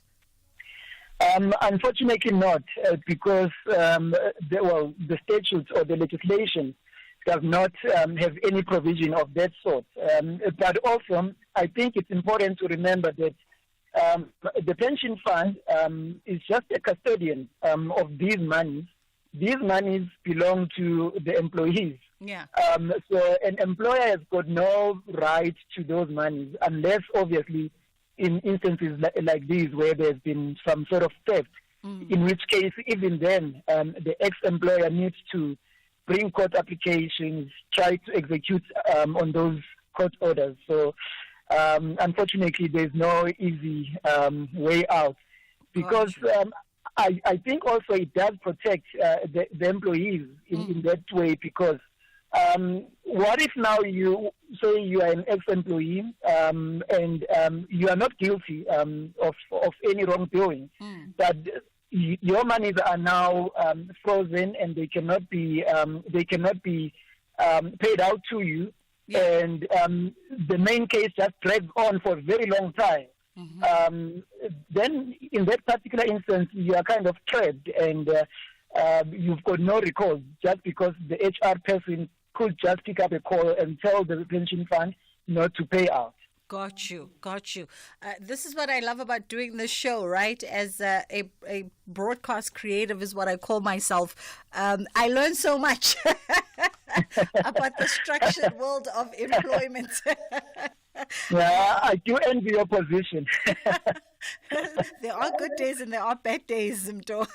Thank you so much for your time and your expertise. And I know that we did catch you on your way to your next meeting, but I think you've helped us understand this quite well. That was Mtoma Pumulo, who is a senior associate in the Insurance and Financial Sector Laws Division of Adams & Adams. At 2:30, it's time for us to catch up with Madupi and the headline news, and then we come back on the other side of this into Kids Corner. Thanks, Sister Bridge, and very good afternoon. In your headlines at 2:30, Cabinet has commended the swift response by law enforcement following the mass shooting of 18 people in Lusikisiki in the Eastern Cape. EFF leader Julius Malema has called on the newly elected Tshwane Mayor Nasipi Moya to ensure that there's an equal provision of services in the city. And Hurricane Milton has left more than 2 million homes and businesses without power after tearing its way across the U.S. state of Florida. And those are your headlines. A full news update, 3 o'clock. You are listening to The Full Circle. This program is brought to you by SABC Education. Enriching minds, enriching lives.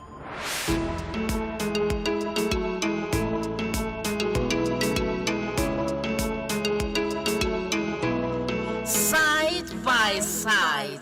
Good afternoon and welcome to our very first episode of Side by Side right here on SAFM. We're glad that you're joining us today because this show is all about celebrating you, the most important person in your child's life. We know that raising children comes with its own set of challenges, and we're here to support you every step of the way. We'll meet every Thursday right here. In this space, you'll hear valuable insights and advice from expert guests who are dedicated to helping you navigate the rewarding yet sometimes overwhelming journey of parenthood. A special thanks to the National Department of Health, Ilifa Labantwana, and the SABC Education for making this show possible. Today we're diving into a crucial topic: antenatal care, health danger signs during pregnancy, and low birth weight babies. During pregnancy, women can be very sensitive and often prone to illnesses. It is important for women to attend all antenatal clinic visits to keep healthy and stress-free during this period, as it can negatively affect the baby. Our guest for today is Ms. Tebogo Mabubula, a manager for maternal, reproductive, and women's health from City of Johannesburg. Welcome, Ms. Mabubula, and thank you so much for joining us today. We understand that pregnant women should go for antenatal care appointments. Maybe let's start by explaining what these appointments entail. Okay, thank you for inviting me. As soon as a woman suspects that she is pregnant, she should go to confirm pregnancy at the clinic. Once the pregnancy is confirmed, an antenatal clinic visit will be scheduled, and it has 8 visits. The objectives of antenatal care include treating and preventing potential health problems throughout the pregnancy. During antenatal care, the healthcare worker also has an opportunity to give information to this pregnant woman about the importance of healthy eating and the importance of breastfeeding. So it is very important that the woman attends her scheduled antenatal visits regularly. Then, if a pregnant woman thinks that something is wrong with her or the baby, she should go to the clinic immediately. Antenatal visits are very important and can also prevent baby from being born too early. If the baby is born too early, there can be lots of complications and could even result in the baby's death. Receiving quality care during pregnancy can save baby's life and the mom's life. It is also important for mothers to register on Mom Connect during the first antenatal visit so that they will receive educational messages and that reminds them when to visit the clinic. So how easy is it to spot anything that might be wrong with mother or the baby during these antenatal appointments? At every antenatal visit, the healthcare worker does a routine checks on the mom and the baby to make sure that everything is okay and that the baby is growing well inside the mom's uterus. This includes blood checks and physical exam to check how well the baby is growing and to listen to their heartbeat. Also, an estimated date of delivery will also be given to the mother and she will be advised of the facility that she's going to be used to deliver the baby. Ms. Mabubula, you mentioned that if mom feels that there's something wrong with the baby, they should head to the clinic right away. What are some of the warning signs to look out for? A pregnant woman must go to the clinic immediately if she experiences any of the following symptoms: headache, less fetal movements, bleeding and blurred or impaired vision. If she has any unusual swelling of legs, arms or face, particularly swollen reddish calf muscles.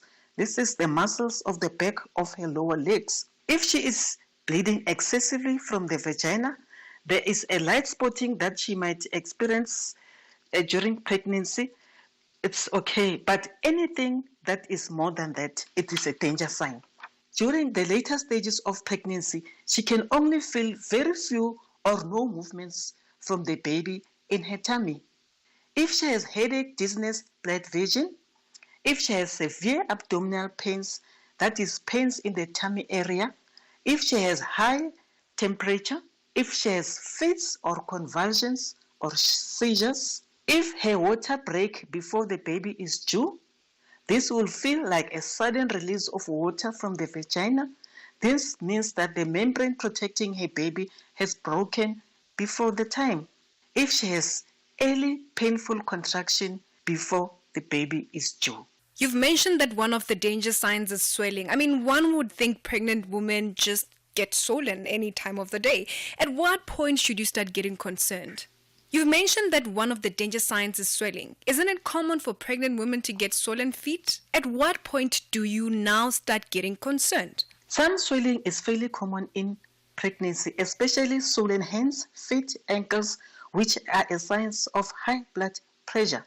This kind of swelling is most common towards the end of the pregnancy and can become worse if it's very hot or if the mom is not moving around. However, if a mom has a sudden swelling of her legs, arms, or face, particularly if her lower legs start to swell, then this could be a sign of preeclampsia, and mom needs to go to the clinic so that she can be checked, her blood pressure, and the urine will also be tested. Preeclampsia is very dangerous, so mom should not ignore these symptoms, but should get to the clinic right away. Another of the danger signs you mentioned is not feeling the baby movements. What intervals should the baby move in? Don't babies sleep sometimes? And when should moms start being concerned as well? First time mom can usually feel baby moving around from 20 weeks, but an experienced mom may recognize kicks as early as 16 weeks. An unborn baby should move at least 4 times in an hour, but this can change if the baby is sleeping. If the baby is moving 3 or less times an hour, mom should urgently go to the nearest maternity clinic or hospital. Okay, so let's say in a situation where the mother was already on chronic treatment before pregnancy, do they stop their treatment when pregnant, and how do they make sure that their treatment does not harm the baby? If a mom has a chronic condition, it is extremely important that she notify the medical staff so that they can give her a special attention and care, either reducing the treatment or changing the medication to suit her pregnancy. These conditions include diabetes, epilepsy, heart disease, kidney disease, asthma, and TB. Mom also needs to inform the health worker if she is on HIV treatment. Pregnant women really need support. How can fathers and partners play a supportive role during pregnancy, especially during these antenatal appointments? The beginning of pregnancy can be tough. Your partner likely to be exhausted and she may not feel well. You can help the household duties or cleaning and cooking. Fathers, it is also important for fathers to accompany their mothers to the antenatal clinic so that they can learn and know more about the mother and the coming baby. Now, let's talk about the dangers of pregnant women drinking alcohol. I mean, that's something that we hear all the time. If you fall pregnant, that's one of the things that they tell you immediately, that do not drink alcohol while you're pregnant. Pregnant women must not at all drink alcohol because the alcohol also goes to the baby in the womb and can cause damage to the brain of the baby. During pregnancy, everything that the mom eats, drinks, or smokes will also go into the blood and also into her unborn child. Thank you so much, Ms. Mabubula, for joining us today and for sharing this important information with us. Is there a final message that you'd like to share before we finish off? Pregnant women must remember to eat nutritious meals, do light exercises, and do not be stressed. Pregnant women and moms must register on Mom Connect to receive all this information, and they can also ask questions to our doctor and nurses. And thank you very much for inviting me, SAFM. I hope the listeners will learn from this message. That was Ms. Mabubula Tebogo, a manager for maternal, reproductive and women's health from the city of Johannesburg. Thank you so much for listening to Side by Side, brought to you by the National Department of Health, Lifa la Bantwana, and the SABC Education. Join the conversation with other caregivers on our Facebook page at Side by Side SA and look out for more great content. Join us again same time next week on SAFM at 2:30. This program was brought to you by SABC Education. Enriching minds, enriching lives. Becoming Elizabeth is the fascinating story of the early life of England's most iconic queen.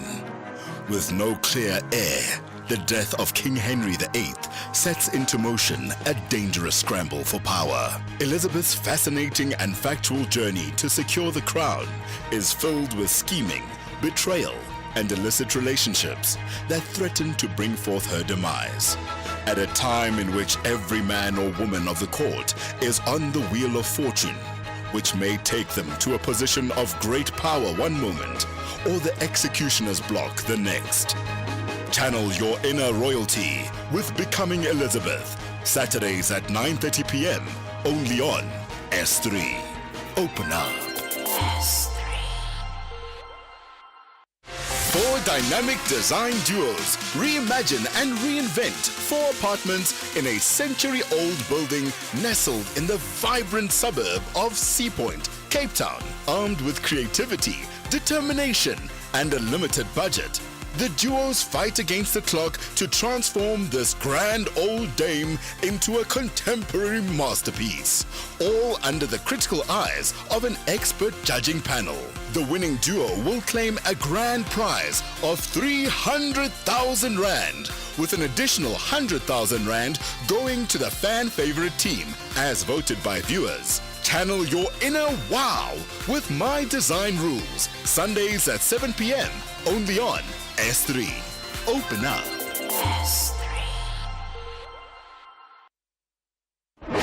You are listening to The Full Circle. We are gearing up to wrap up the show in its final moments, and we're going to be touching base with Executive Head of Planning at advisory firm NMG Benefits, Stian de Wit, and we're looking at mastering your finances, which is crucial, right, in today's complex economic landscape. It is a financial week from October the 7th until 11th, so tomorrow being the last day, and South Africans are encouraged to take control of their financial futures, and all of this coinciding with World Financial Planning Day, which was on the 9th, on the back of World Investor Week. Ooh, it's just been a financially focused time. How are you doing, Stian? You good? Good afternoon, DJ. Thank you so much for taking the time. Okay, I completely missed World Financial Planning Day, and maybe had I been aware of it, I might have looked at my budget for this last quarter of the year. I'll endeavor to do so come the weekend. Let's talk about, central to this conversation is always financial literacy. And let's talk about our understanding of financial literacy and perhaps the fundamental financial concepts that we all should be informed around. Bridget, this morning in one of our sessions with our corporates, I told them, I said, one of our biggest problems we have in South Africa is that our parents didn't teach us about sex and about money. Mm-hmm. And that's the stuff that most people struggle with. So we can't do anything about the sex on this channel, but we can do something about the money. And the basics of just understanding how to budget, that is scary to see how many people do not even understand how a budget works, what's income, what's expenses, and then going and saying, we define it by obligations, needs, and wants. And defining your budget to say what are the stuff you really need to pay, because you have to. If you don't pay your rent, they're going to kick you out. If you don't pay your bond, they're going to foreclose on you. And then clothing, which is a need, and then a want, which is your DSTV or your dining out and stuff like that. So that is some of the basics that you need to understand when it comes to financial literacy. Mm-hmm. I mean, I'm well versed with my wants. Mm-hmm. My wants are quite there at the top of my priority list. My needs, very subjective. But let's also explore how, how the sort of the concept of financial planning also connects to our everyday decisions and our ability to reach life goals. Because we make a joke out of it, but there's real implications depending on where you place your priorities on those three pillars. Absolutely. Unfortunately, we live in a society in South Africa where people are very driven by status, and some of the credit providers out there also exploit this, where they are flirting on the brink of reckless lending. And some of them are even adhering to reckless lending, where money is given to individuals that cannot or does not have the ability to repay that debt. Mm-hmm. So we're getting into a massive debt cycle. And some of the stats that's coming around now is that South Africans currently, FNB did a study now, where people 5 days, between 3 and 5 days after payday, 80% of their money disappears out of their bank accounts due to debt, due to commitments. So they have 25 days to live off 20% of their money. Wow. So debt is something that we have to educate, and people do not understand the concept of interest. We sat with one of our companies that deals with cricketers in South Africa, and these guys, some of the cricketers get a credit card, and it's the first time ever in their life they have access to credit, and then 2-3 months down the line they get angry because now the banks want their money back.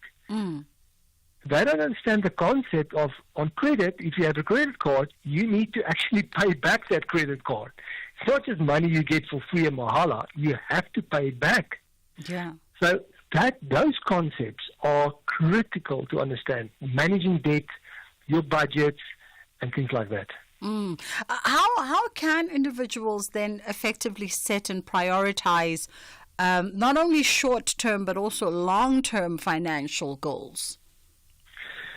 The first step is to start with, out of your budget, create an emergency fund where it's an insurance fund. We call it an insurance fund because if the calamity strikes in the short term, we saw that in COVID, where people which had a bit of a cash buffer, they are able to then go and say, okay, if there's a calamity, I am able to sustain myself. If the car breaks down or a tire gets slashed or something like that, I have some cash. So that is something that's massively important.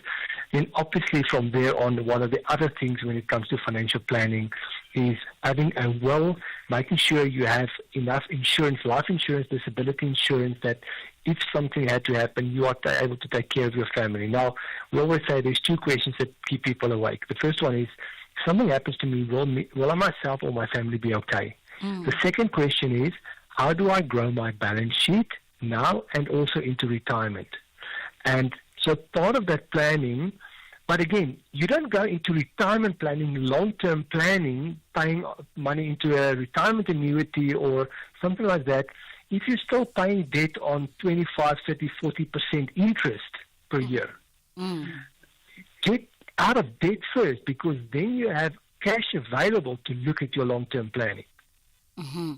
And weirdly enough, Stian, that message, I think, is a message we drive in all conversations around, financial planning and the future, is get out of debt first. A lot of people, tend to not even understand that or heed that advice to say, finish the debts first.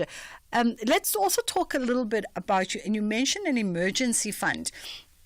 And a few months ago, I remember one of my creative broadcast colleagues from another station, Sizwe, tweeted, the thing about growing up is you realize that things happen, things happen that require immediate money that you didn't plan for.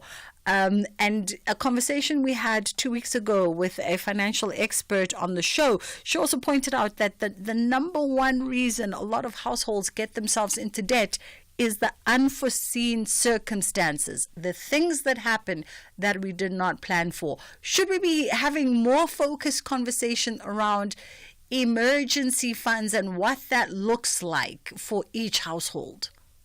I think that is very important. There's a book called The Richest Man in Babylon, where he talks about certain percentages of your income you need to allocate to certain things.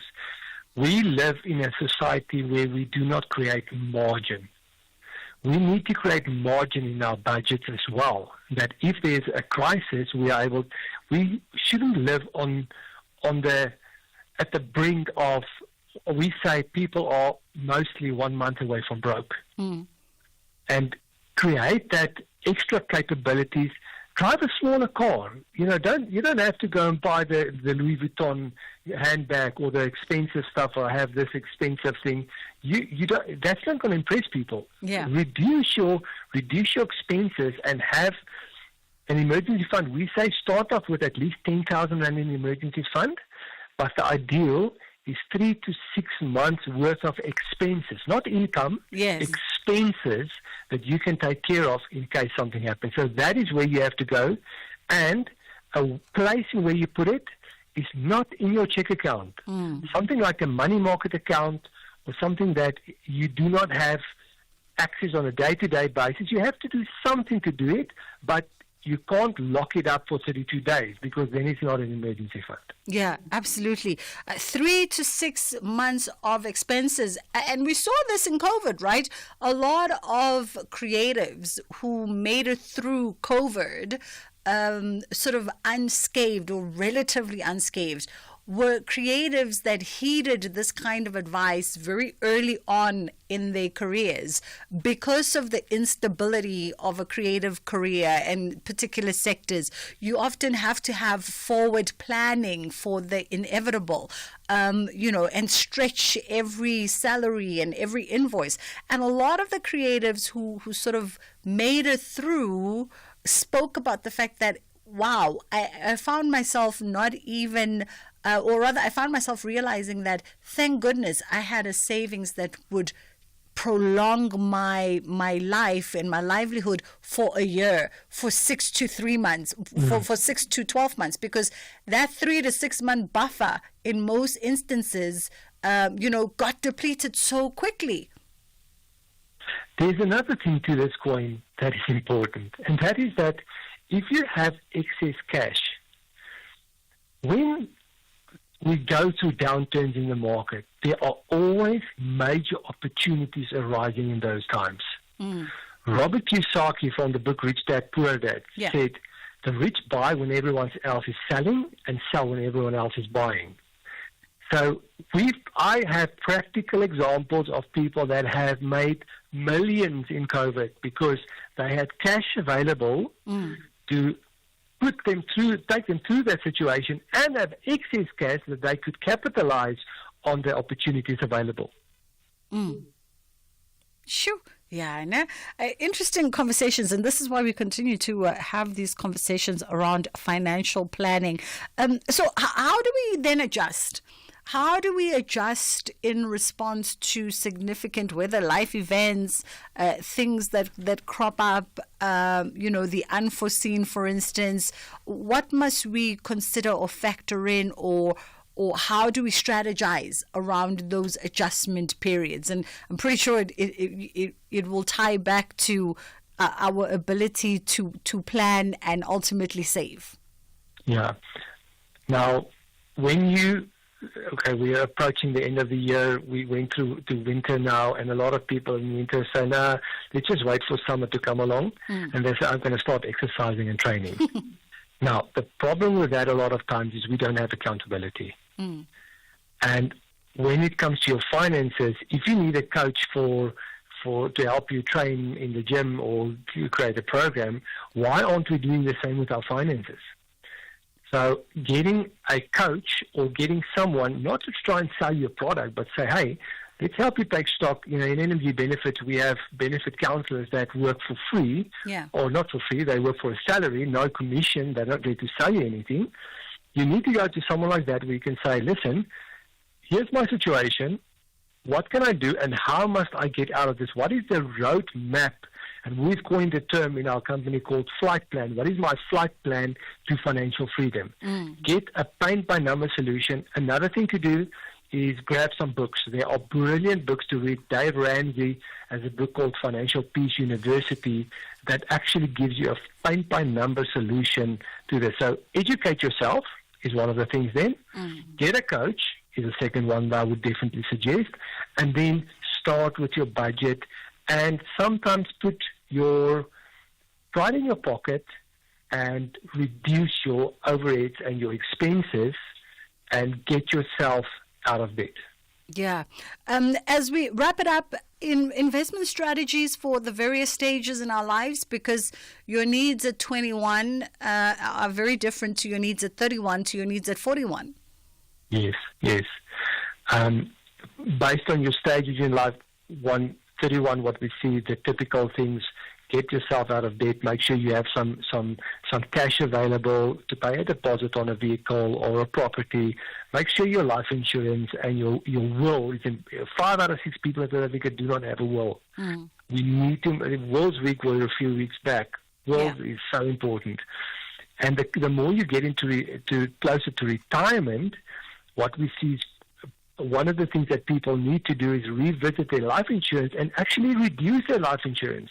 Oh. We have a lot of people that go and say, the closer they get to retirement, they say, I don't need the life insurance anymore because I've started building up some assets and my retirement funds. And then they go and say to their kids, hey, do you want to take over my life insurance? Because I'm going to cancel it. I don't need it. So do you want to continue with the premiums? You're going to get the benefits. If I die, I don't need it. And they do that, and they cede their policies to their kids. And then they reduce their expenses, are able to put more money towards their retirement to help them get to financial freedom. You see, now I didn't know that little trick about the life insurance. I have a lot of people that were able to fund their own retirement by their parents in a way. Obviously, it's not about the money. You want your parents to live for long, but we all know all of us are going to die. There's only 2 people in the world's history that didn't die, and I don't think I'm going to be number 3. Absolutely. Steen de Wit, thank you so much for the sage advice. Steen is the executive head of planning at advisory firm NMG Benefits. Hope you got some great advice. It is, of course, we're wrapping up Financial Planning Week. So maybe our first point of departure, we set off some time this coming weekend and you do your budget, whether you're a household of one or you are, within a family structure and you've got people that depend on you. That's where we start. People who are in a household of one think they don't have to budget. They like, it's my money, I can do with it whatever I want. And then you find yourself in interesting situations. You must always have the money that takes care of the needs, a little bit of play money to also get the wants, and then, of course, money for you to retire comfortably. That is it from my end. We thank you so much for being in conversation with us. Ashraf is standing by with the National Pulse. Inshallah, God willing, we do it again tomorrow. Those who love the game say chess is the gymnasium of the mind.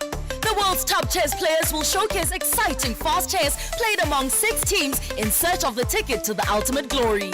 This is the 2nd season of the Tech Mahindra Global Chess League. Catch the Global Chess League 2024 action from 3 to 12 October, live on SABC Sport on DTT Channel 4.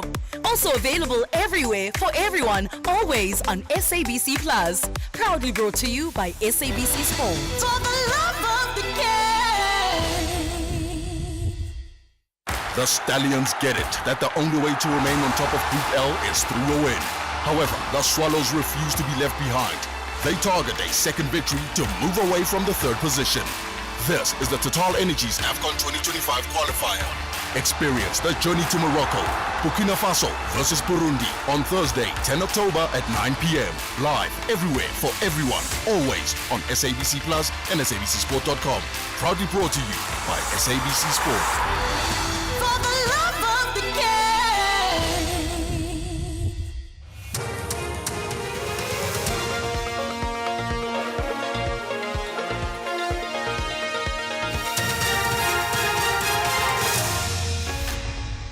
The top stories at 3 o'clock. More than 70 matriculants are hospitalized for food poisoning, and Malema welcomes the new Tshwane mayor. A very good afternoon. Gauteng Health has confirmed that over 70 grade 12 learners from various schools in the West Rand area are receiving treatment in several Carltonville hospitals following a suspected food poisoning incident this morning. 74 female learners from Fochville Secondary, Badirile Secondary, and Wetela Technical Schools were part of a matric camp at Fochville Secondary during the September school holidays. Gauteng Health spokesperson Motalatale Mudiba. The department can confirm that over 70 grade 12 learners from various schools in the Western area are receiving treatment at Carltonville District Hospital following a suspected food poisoning incident. 74 female learners from Fochville Secondary School, Badirile Secondary School, and Wedela Technical School, who are aged between 17 and 20 years and are part of a matric camp at Fochville Secondary School, reported at 2 clinics, Fochville Clinic and Kokosi Clinic, with similar symptoms of stomach cramps and diarrhea. Cabinet has commended the swift response